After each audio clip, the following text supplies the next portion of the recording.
Criminal complaints have been filed against editors of the mainstream Hürriyet daily and its website over a headline that President Recep Tayyip Erdoğan has claimed suggests he might share the same fate as Egypt's ousted President Mohamed Morsi, who was sentenced to death by an Egyptian court over the weekend. Lawyer Rahmi Kurt asked prosecutors to launch an investigation into Hürriyet daily editor-in-chief Sedat Ergin, managing director İzzet Doğan and the daily's internet editors for inciting hatred and enmity, inciting people to armed rebellion against the government, praising the crime and the criminal and spreading propaganda for a terrorist organization. He also requested their arrest.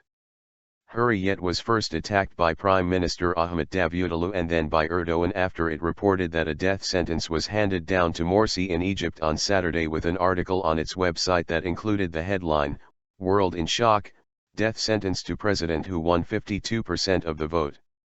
Speaking at an election rally on the same day, Davutoğlu claimed Hürriyet's headline was suggestive, given that Erdoğan was also elected with a 52% share of the vote in the August 2014 presidential election. A day later, Erdoğan claimed the headline suggested that he had been threatened with the death penalty handed down to Morsi.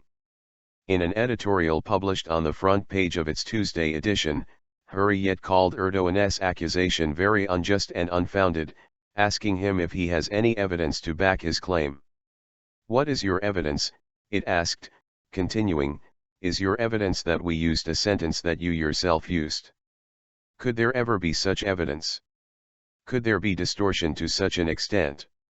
Mr. President, what do you want from us?" the editorial retorted, adding, "Why are you attacking us with blatant injustice and clear distortions? Why are you turning us into a target? What do you want from us? Will you banish us?"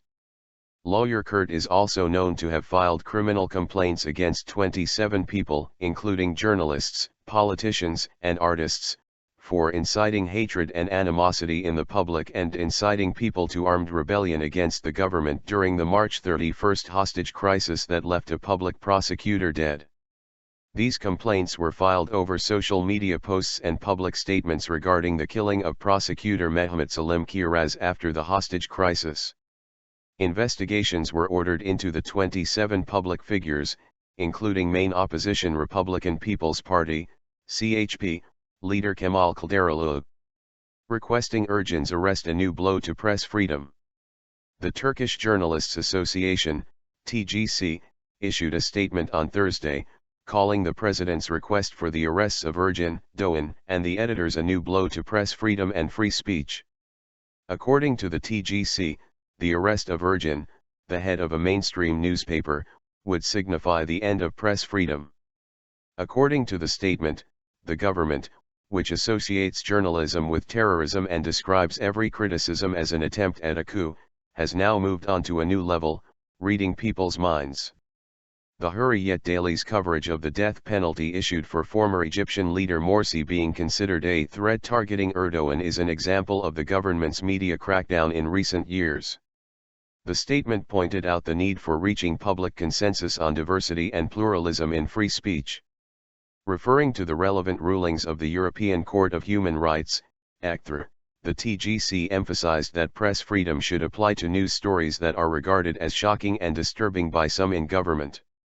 The TGC called on politicians to act responsibly to assure a peaceful atmosphere in the country and to avoid polarization.